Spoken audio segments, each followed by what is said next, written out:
God is the source of our good. All right, are we ready? Do you ready to hear that this morning? Are you ready not only to hear it, are you ready to believe it? God is so good. God is so good. How much? All the time? All the time. God is so good. Say that. God is so good.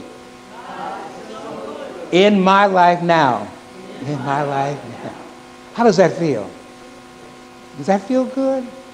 Now raise it up a little bit. Come on, you can do better than that. God is the source of all good that you ever will have. It's an eternal good. You can know that. Because you are the people that are God's chosen ones that really have come to the belief and knowledge that God is so good. And it's wonderful to know. You know, I heard a story when Reverend Betty told me that I'm trying to get to it about our next week's guest and about the story of the Aladdin. And I heard a story about this man who fell in a pit. And he found a magic lamp with a genie in it. And the genie pops out and says, I'll give you 3 wishes. You heard that story, huh? 3 wishes. So the guy said, oh, wow. Well, the first wish is I want to get out of this pit. So poof, he gets out of the pit. Wow, he says, wow. He says, so his second wish, he says, you know what? I want to have all the gold in the world. So the genie says, okay, poof. He gives him all the gold nuggets, all the gold bars, all the gold pebbles, everything. And boy, he was so happy. But he couldn't think of the third wish. So he decided to go out, to take his Ferrari and to go out for a drive. Turns on the radio and he's listening, and then he heard a real catchy tune. And he started to sing it. I wish I was an Oscar Mayer wiener. Poof! Did you get it? Be careful what you wish for. You just might get it. Well, today we are talking or continuing our study of Living Originally by Reverend Robert Brummett on the practice called Living in the Heart of Desire. Well, what is desire? Desire is that invisible power seeking an expression in you and me. You believe that? It's not you seeking it, it's seeking you to express through you. It comes from that Latin word, desiderare, which I probably can't pronounce. My Latin has been short for many years. But it means heavenly body. God is the source of this magnificent energies at work in providing you with heavenly desires, waiting expression through you. Are you searching for more life? Do you desire a better future? Healthier living situations? Greater expressions of your talent? The truth is that you have a right to all of these things and more. Emily Cady said, desire in the heart is always God tapping at the door of your consciousness with his infinite supply. Do you hear God tapping on your door? God is tapping. There is no desire that's not worth fulfilling. See, the principle here is that you cannot long for or yearn for anything unless it already exists. If not in form, then in substance.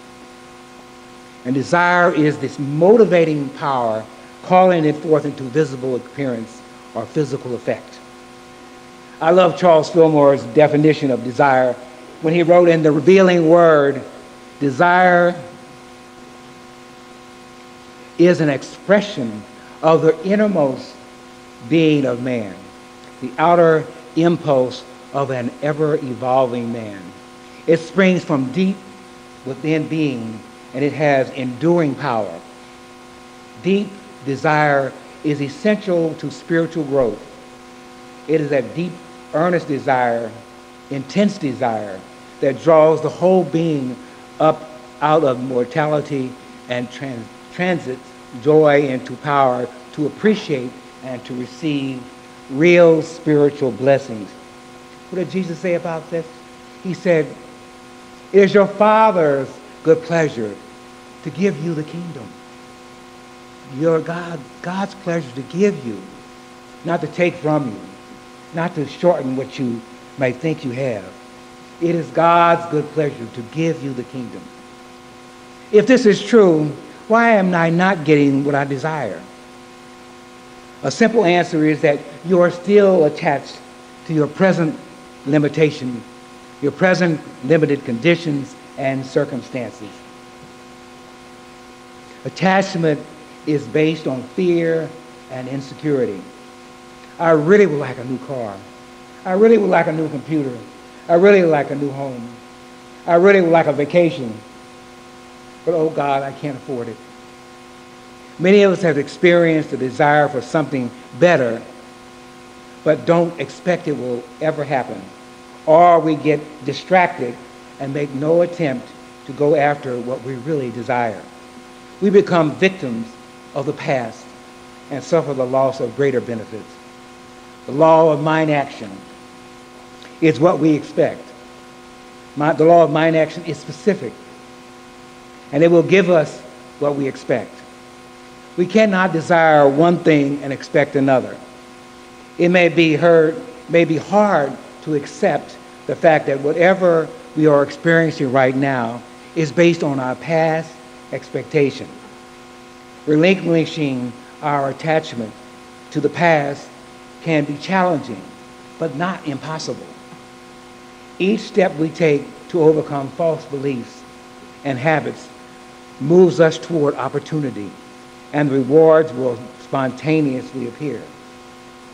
Reverend Brummer shares another perspective from Buddha's tradition, where all desires are cause of suffering, which relates to the second of the Noble Truths. The Buddha tells us suffering arises when we experience attachment to the object of our desire. Attachment results in possessiveness and the fear of loss.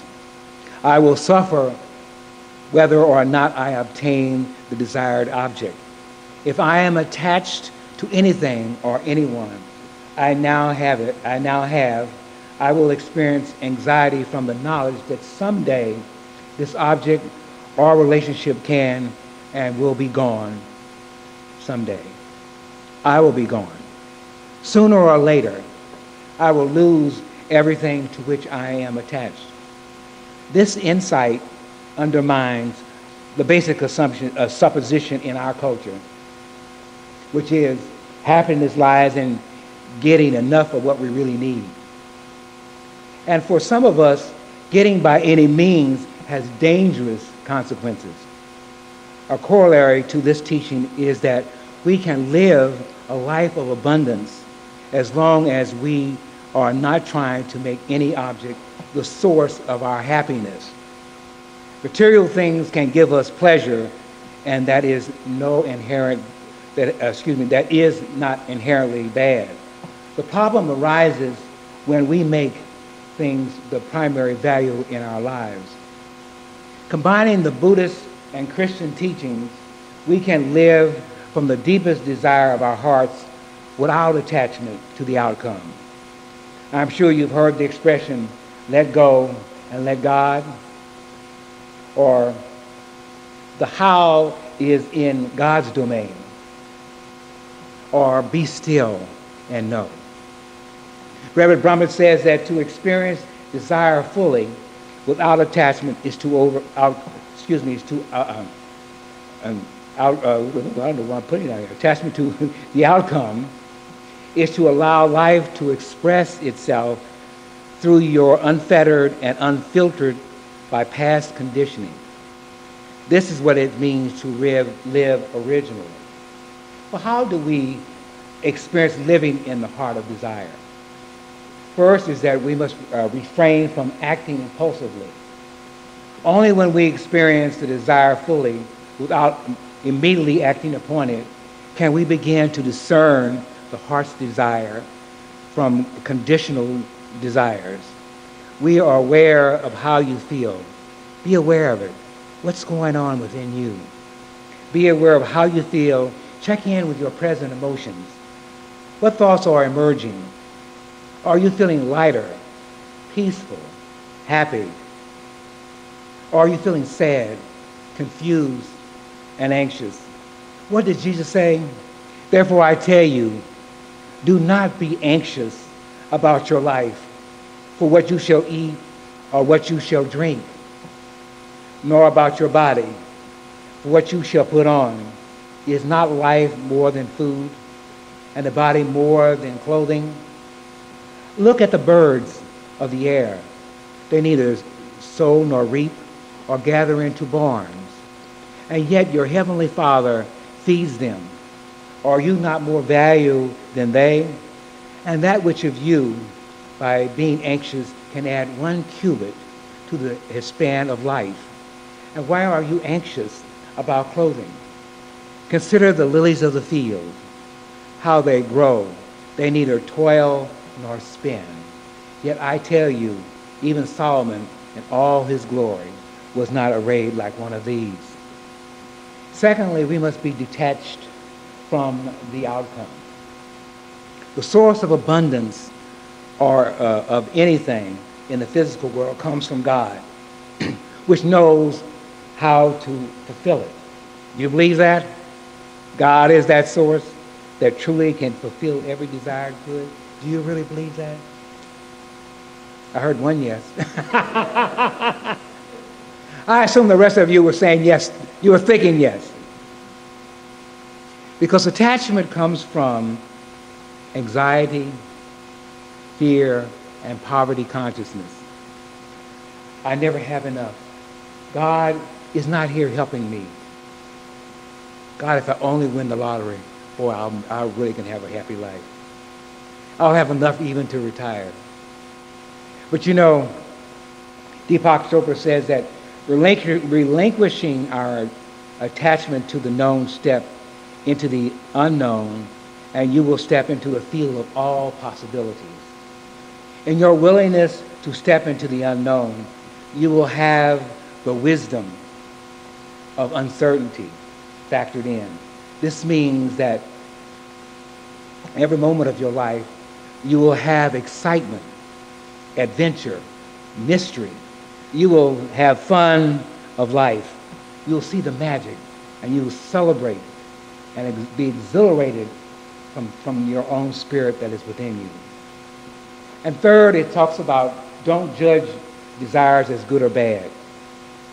You know, being judgmental is a trait we have all learned from our upbringing, isn't that right? About conditionings in the world. We have learned to distinguish between good and bad, the good apples from the bad apples, the right and wrong people, and those who can or cannot qualify as friends, partners, spouses. We can take judgment to the extreme when we secretly judge our friends, acquaintances, relatives, colleagues, random passengers on the T, people in the mall. And for what? Judging is an active occupation that we've all learned. Judging has become a sort of a social activity in our culture. Everyone loves a little bit of gossip. Did you hear Susie is secretly having an affair with the office manager who is married? When you talk about someone else, most people will gladly join in. But the TV and the internet is filled with gossip about famous people and celebrities. Judging often restricts our brain from seeing another side to that person. That way you can restrict your thinking to a pigeonhole. Keeping your mind open about people is important. Judgment is a sign of unhappiness. We put people down to make ourselves feel better. If you are 100% happy with who you are a lot less likely to feel the need to judge others. If you are self-assured, you will not feel the need to cast a downward glance on others. Likewise, you also judge because you feel you are sitting on a higher pedestal than others. Either way, it is a negative attitude. In the Sermon on the Mount, Jesus said, true love is non-judgmental. There are no ifs in God's love for you or me. Jesus said, judge not according to appearance, but judge righteously. To judge righteously is to see with loving eyes and act with loving hands and be the example of Christ's love to everyone. And the fourth suggesting desires. Reverend Brummett tells us not to be concerned if you have conflicting desires. It's normal.